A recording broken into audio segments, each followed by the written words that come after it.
Shalom, selamat malam Bapak Ibu, Oma Opa, dan anak-anak muda yang dikasihi Tuhan. Senang sekali kita berjumpa lagi dalam persekutuan doa secara online PD PKK Santa Maria Cikarang. Malam hari ini, 13 Agustus, bersama-sama kita ingin memuji, menyembah Tuhan kita, dan nanti kita juga akan mendengarkan firman Allah yang akan dibawakan oleh Bapak Ignatius Susanto, utusan dari komunitas Kairos. Mari kita siapkan hati kita. Saat ini kita datang kepada Tuhan di dalam nama Bapa dan Putra dan Roh Kudus. Sungguh Engkau Allah yang setia, Engkaulah Tuhan Immanuel, Allah yang selalu beserta kami. Saat ini kami mau bersekutu, kami mau bersyukur, kami haus akan kasih-Mu ya Bapa. Apapun pergumulan hidup kami, saat ini kami hanya ingin memandang-Mu Tuhan. Mari kita naikkan satu lagu pujian berikut. Bapa, besar sungguh kasih setiamu, nyata sungguh perlindunganmu, tak satu kuasa mampu pisahkan aku dari kasih-Mu. Bapa, ajarku selalu hormati-Mu, ajarku turut perintah-Mu, berikan ku hati untuk menyembah-Mu dan bersyukur setiap waktu, seperti Bapa sayang anaknya. Demikianlah Engkau mengasihiku, Kau jadikan biji mata-Mu, Kau berikan semua yang ada padamu, seperti Bapa sayang anaknya. Demikianlah Kau menuntun langkahku, hari depan indah Kau beri, rancangan-Mu yang terbaik bagiku. Kembali kita katakan, Bapa, besar sungguh kasih setiamu, nyata sungguh perlindunganmu, tak satu kuasa mampu pisahkan aku dari kasih-Mu. Bapa, ajarku selalu hormati-Mu, ajarku turut perintah-Mu, berikan ku hati untuk menyembah-Mu dan bersyukur setiap waktu, seperti Bapa sayang anaknya. Demikianlah Engkau mengasihiku, Kau jadikan biji mata-Mu, Kau berikan semua yang ada padamu, seperti Bapa sayang anaknya. Demikianlah Kau menuntun langkahku, hari depan indah Kau beri, rancangan-Mu yang terbaik bagiku. Katakan seperti Bapa. Seperti Bapa sayang anaknya, benar Tuhan, demikianlah Engkau mengasihiku. Amin. Kau jadikan biji mata-Mu, Kau berikan semua yang ada padamu. Seperti Bapa sayang anaknya, demikianlah Kau menuntun langkahku. Hari depan indah Kau beri, rancangan-Mu yang terbaik bagiku. Rancangan-Mu, rancangan-Mu yang terbaik bagiku. Rancangan-Mu, rancangan-Mu, oh, terbaik bagiku. Terima kasih Tuhan, kami bersyukur.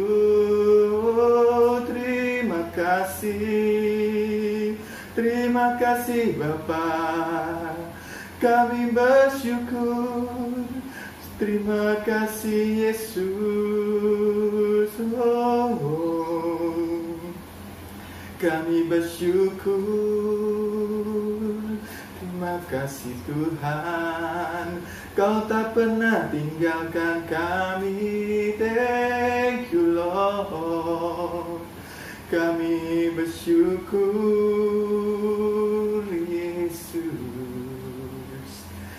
Yesus, kami bersyukur. Terima kasih Tuhan, kami bersyukur.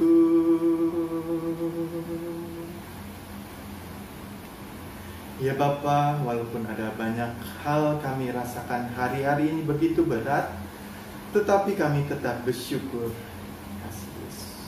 Karena kami percaya rancangan-Mu selalu yang terbaik bagi kami, dan Kau selalu bersedia untuk menjadi tempat kami bersandar. Terima kasih Tuhan untuk setiap suka dan duka yang Kau izinkan terjadi dalam kehidupan kami. Engkau Allah pencipta alam semesta yang memelihara hidup kami pribadi lepas pribadi. Terima kasih Tuhan untuk kami yang boleh ada sebagaimana kami ada saat ini, semua karena kebaikan dan anugerah-Mu.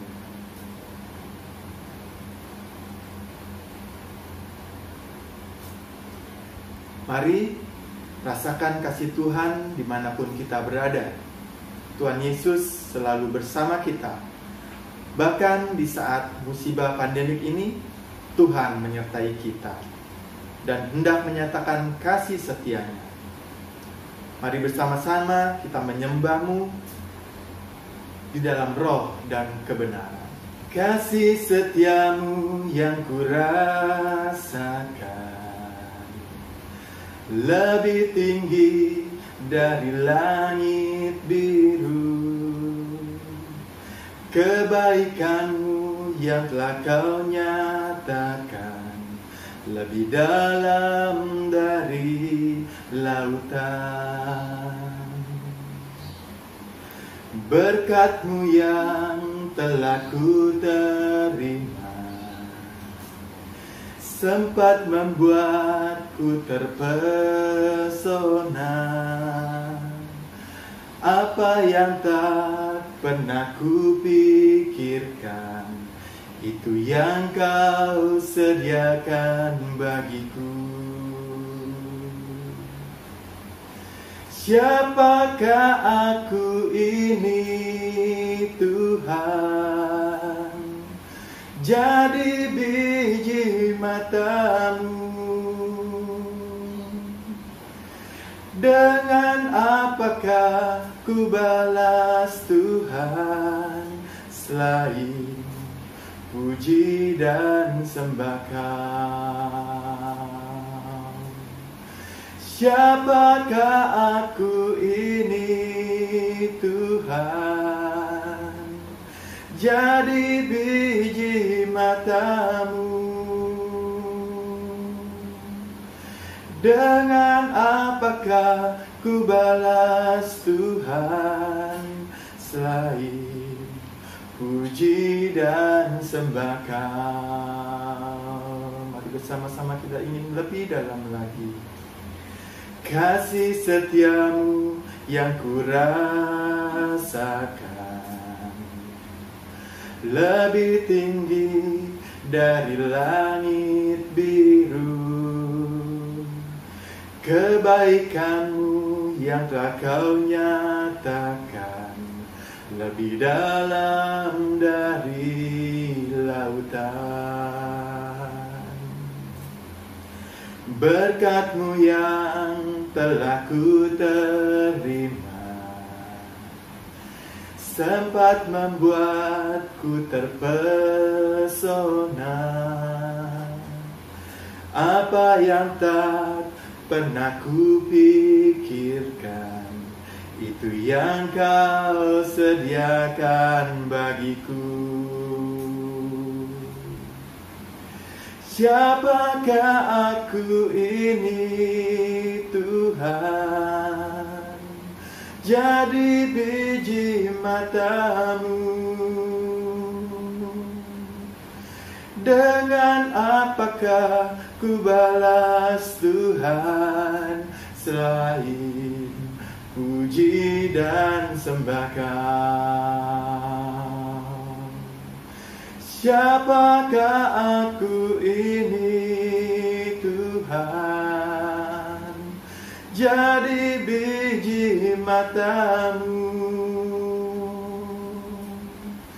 Dengan apakah ku balas Tuhan, selain puji dan sembah Kau. Siapakah aku ini Tuhan, jadi biji mata-Mu. Dengan apakah ku balas Tuhan, selain puji dan sembah Kau. Selain puji dan sembah Kau, selain puji dan sembah Kau. Mari angkat tangan kita sembah Tuhan. Kami sembah-Mu Tuhan. Haleluya. Allah yang maha tinggi, Allah yang layak kita sembah. Haleluya.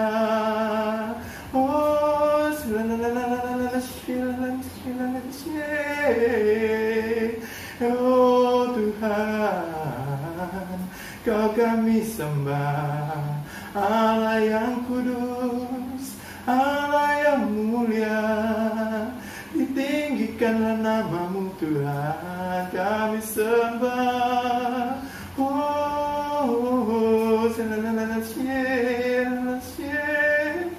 Oh Tuhan, oh Yesus, Kau yang layak kami sembah, kini dan selama-lamanya. Haleluya, haleluya. Kami sembah Tuhan, Allah yang maha baik. Kami tinggikan nama-Mu, Yesus, oh Yesus.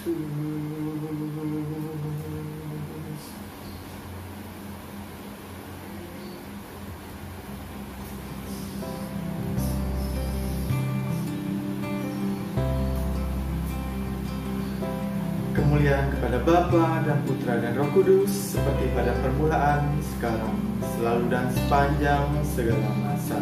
Amin. Karena Bapa dan Putra dan Roh Kudus. Amin. Bapak Ibu, Mama, Opa, dan anak-anak muda yang dikasihi Tuhan, 4 hari lagi kita akan merayakan HUT RI yang ke-75 tahun.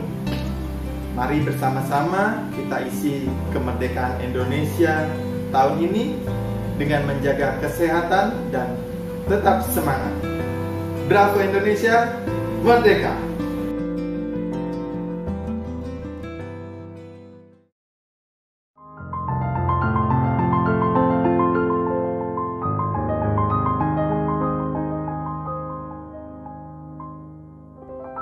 Shalom Bapak Ibu, teman-teman sekalian. Kita berjumpa kembali di dalam program BPK with Love. Perkenalkan, nama saya Matias Ignatius Susanto. Saya diutus oleh komunitas Kairos dan saya berasal dari paroki Santo Ignatius Loyola. Sebelum kita memulai permenungan hari ini, mari kita tundukkan kepala dulu, kita berdoa, kita tenangkan hati, kita mohon penyertaan Tuhan di dalam pewartaan hari ini.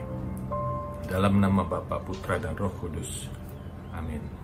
Allah yang Maha Baik, terima kasih Tuhan untuk segala kebaikan yang Kau berikan kepada kami. Tuhan, urapi kami Tuhan, hari ini kami mau mendengarkan kebenaran firman. Buka hati kami Tuhan, agar firman-Mu sungguh-sungguh meresap di dalam hati kami, agar kami bisa menjadi pelaku-pelaku firman-Mu. Dan urapi hamba Tuhan yang telah Engkau utus untuk mewartakan firman-Mu ini. Urapi hamba agar apa yang hamba ucapkan adalah sesuai dengan apa yang Engkau kehendaki. Terima kasih Tuhan, kami serahkan semua hanya di dalam nama Yesus Kristus, Tuhan dan Juru Selamat kami. Amin. Dalam nama Bapa, Putra, dan Roh Kudus. Amin. Baik, saya akan memulai dari satu perikop dari Markus 8 ayat 22 sampai dengan 26. Yaitu tentang Yesus menyembuhkan seorang buta di Betsaida. Markus 8 ayat 22 sampai 26. Kemudian tibalah Yesus dan murid-muridnya di Betsaida.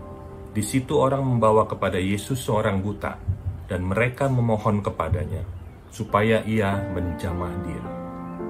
Yesus memegang tangan orang buta itu dan membawa dia keluar kampung.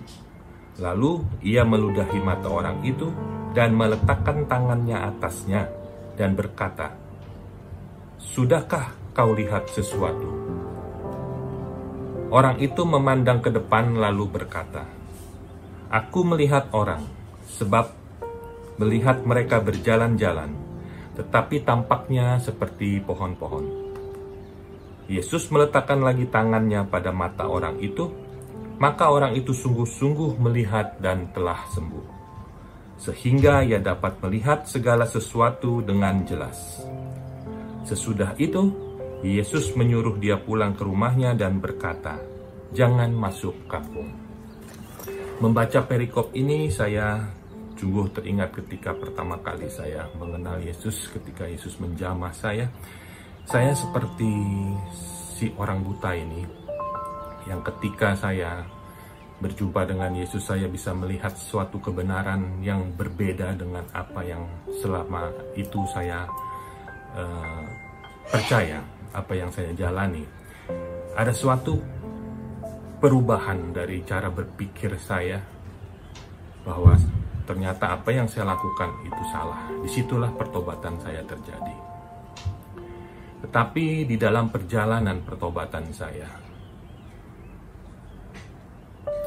merasa bahwa ketika saya sudah berjumpa secara pribadi dengan Yesus pada waktu itu, saya merasa segala sesuatu saya sudah baik, segala sesuatu sudah benar, segala sesuatu apa yang saya pikirkan, segala sesuatu apa yang saya perbuat, itu semuanya sudah baik karena saya sudah bertobat.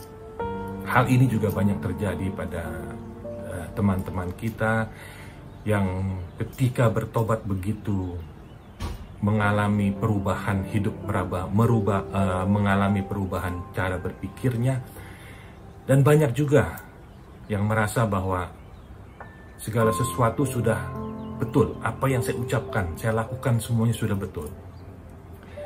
Tetapi pada kenyataannya, saya masih sering kali jatuh. Dalam arti ya, saya masih sering kali berpikir atau saya mengambil tindakan atau melakukan juga hal-hal yang sesungguhnya saya tidak menunjukkan bahwa saya telah berubah, bahwa saya telah mengalami Kristus. Maka bagaimana kita harus terus bisa berubah, bisa membuat hati kita, pikiran kita itu selalu tertuju kepada Kristus, supaya kita itu tidak kembali jatuh lagi ke dalam dosa kita, ke dalam perbuatan yang tidak diinginkan. Saya tertarik dengan ayat 25. Yesus meletakkan lagi tangannya pada orang itu, maka orang itu sungguh-sungguh melihat dan telah sembuh, sehingga ia dapat melihat segala sesuatu dengan jelas. Di sini dikatakan bahwa Yesus meletakkan lagi tangannya pada mata orang itu. Mata orang buta itu setelah disentuh oleh Yesus, dia terbuka, dia bisa melihat, tetapi dalam keadaan yang samar-samar, dalam keadaan yang tidak terlalu jelas. Yesus mengetahui itu.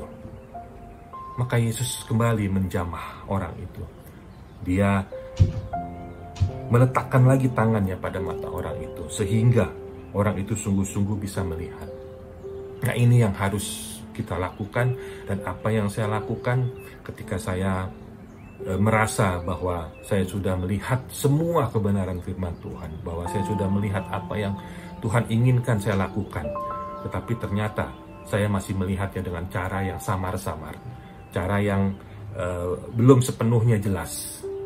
Maka saya perlu datang lagi kepada Tuhan, saya minta lagi kepada Tuhan untuk terus memberikan saya penglihatan yang lebih jernih, memberi penglihatan yang lebih jelas lagi, agar saya betul-betul bisa merasakan firman Tuhan itu hidup di dalam kehidupan saya.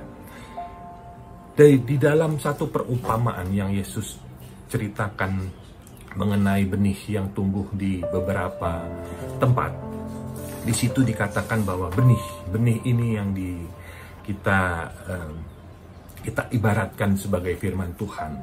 Benih jatuh di pinggir jalan, yaitu diibaratkan firman Tuhan yang jatuh di dalam hati yang tertutup, hati yang tidak mau menerima firman Tuhan itu. Kemudian benih juga jatuh ke tanah yang berbatu-batu, yang diibaratkan seperti jatuh ke dalam hati yang keras, hati yang dangkal dan tidak berdaya guna, yang tidak bisa bertumbuh. Kemudian benih juga jatuh di tengah semak duri, jenis tanah yang diibaratkan sebagai hati yang terhimpit dengan aneka macam kepentingan dan kelekatan duniawi. Kemudian benih yang jatuh ke tanah yang subur, yaitu tanah yang bisa membuat benih bertumbuh dan menghasilkan buah di dalam kelimpahannya, dan benih yang diibaratkan seperti hati yang berakar kepada sabda Allah. Nah, ini hati yang harus tumbuh subur, hati yang menjadi tempat untuk firman itu berakar, untuk bertumbuh. Nah, ini yang perlu saya lakukan untuk terus-menerus menggemburkan hati tanah yang subur ini, supaya benih itu sungguh-sungguh bertumbuh. Firman itu sungguh-sungguh bertumbuh di dalam hati saya, di dalam hati kita semua.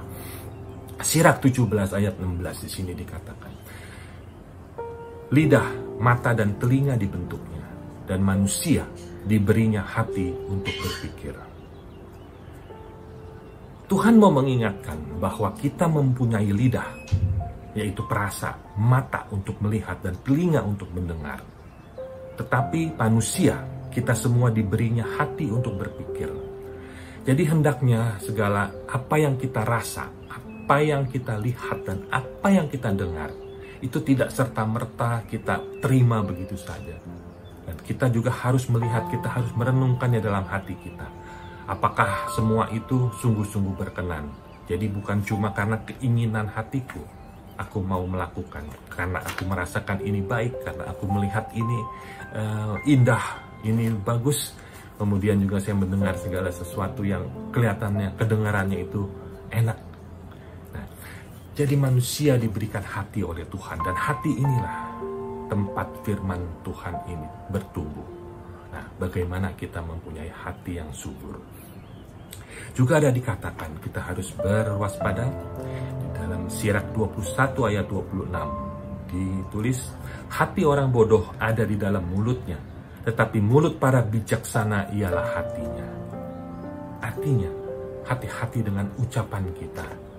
Apa yang kita dengar, apa yang kita lihat, apa yang kita rasakan, biasanya kita langsung meresponnya itu dengan kata-kata, dengan suatu pembalasan perkataan. Kita membalas dengan mulut kita. Kita tidak melihat, kita tidak meresapkan dulu dalam hati kita. Kita tidak menggunakan hati kita ketika kita mau merespon suatu perkataan, sehingga seringkali apa yang kita ucapkan itu menjadi malapetaka ataupun menjadi suatu hal yang menjadi tidak baik untuk kehidupan kita. Di dalam hati kita, segala sesuatu yang tertanam, benih yang sudah tertanam itu, yang sudah berakar di dalam hati kita itu, hendaknya hati kita itu tetap harus terjaga, di mana Yesus sudah bertahta di dalam hati kita. Jangan biarkan keinginan aku sendiri, keinginan kita sendiri, kekhawatiran, kekecewaan, serta pergumulan hidup menggantikan posisi Kristus yang sudah ada di dalam hati kita. Yesus sudah berkenan tinggal di dalam hati kita. Hendaknya kita pelihara hati kita menjadi subur, biar Kristus sendiri terus ada di dalam hati kita. Jadi kita perlu menjaga hati kita agar Kristus senantiasa bertahta, maka damai sejahtera akan tetap tinggal di dalam kita. Saya pernah mengalami, dan saya mengalami hal-hal seperti ini, bagaimana kekhawatiran dan pergumulan hidup itu betul-betul menggerogoti iman saya di dalam masa-masa seperti sekarang ini, di dalam masalah pandemik seperti ini, dan ketika PSBB pertama kali dijalankan, kita semua tahu segala kegiatan berhenti semua. Saya mempunyai satu bisnis kecil, saya berjualan, bisnis kecil saya di rumahan. Saya dibantu oleh 3 orang pembantu. Ketika masa-masa PSBB ini mulai dilakukan, semua kegiatan tutup. Pelanggan-pelanggan saya banyak yang tutup. Pelanggan saya itu terdiri dari restoran, membuat kue, semua pasar-pasar kecil, semua banyak yang tutup, sehingga omset penjualan saya menurun drastis. Saya tidak tahu apa yang harus saya lakukan. Tapi saya dengan iman saya dan dengan dikuatkan oleh Mimi, istri saya, dia terus memberi saya kekuatan untuk terus bertahan. Saya tidak tahu apa yang akan terjadi di dalam bisnis saya dan kepada ketiga orang yang membantu saya ini. Apa yang saya harus lakukan buat mereka. Puji Tuhan. Di akhir tahun lalu, di akhir tahun 2019, saya mulai menggeluti bisnis yang sama, tetapi dengan cara saya menjual dengan online. Awal-awalnya di akhir tahun sampai awal tahun 2020 ini masih baru mulai, tapi ketika masa-masa PSBB berlaku, semua orang mulai berubah perilaku. Salah satunya adalah ketika berbelanja mereka juga berubah. Mereka mulai berbelanja melalui online. Nah, disinilah saya juga bisa melihat bagaimana Tuhan memelihara saya dalam bisnis yang tradisional itu. Saya mengalami penurunan, tetapi di dalam keadaan di dalam bisnis yang online ini mulai ada peningkatan, sehingga cukup untuk memberikan penghasilan dan saya bisa membayar gaji 3 orang karyawan saya. Tetapi itu pun juga tidak mencukupi. Dalam hitungan-hitungan saya, saya tidak akan bisa mencukupi. Bagaimana saya bisa memberikan gaji kepada mereka dengan tetap, kemudian juga bagaimana dengan kebutuhan-kebutuhan hidup saya, kehidupan keluarga saya betul-betul dalam hitungan di atas kertas itu tidak mungkin. Tetapi kembali lagi saya juga dikuatkan oleh istri saya bahwa saya tetap percaya bahwa Tuhan tidak akan membiarkan saya betul-betul tergeletak selama saya tetap melakukan apa yang firman Tuhan ajarkan kepada saya tetap akan melakukan itu. Teman-teman yang bisnisnya sama dengan saya, mereka mulai banyak bercerita, mereka sudah mulai melakukan pengurangan tenaga kerja, mereka sudah mulai bekerja digilir. Satu hari setiap karyawan itu cuma bekerja 2 hari sekali dan seterusnya. Jadi pengurangan biaya karena memang omset menurun. Nah, saya katakan apakah saya juga harus melakukan itu? Keinginan saya ada. Keinginan saya seperti rasanya saya sudah tidak sanggup. Bagaimana saya memberikan gaji kepada mereka? Tapi di sisi lain saya berpikir bagaimana dengan kehidupan keluarga dari karyawan saya? Bagaimana mereka bisa hidup kalau pengeluarannya berkurang? Saya serahkan semua kepada Tuhan.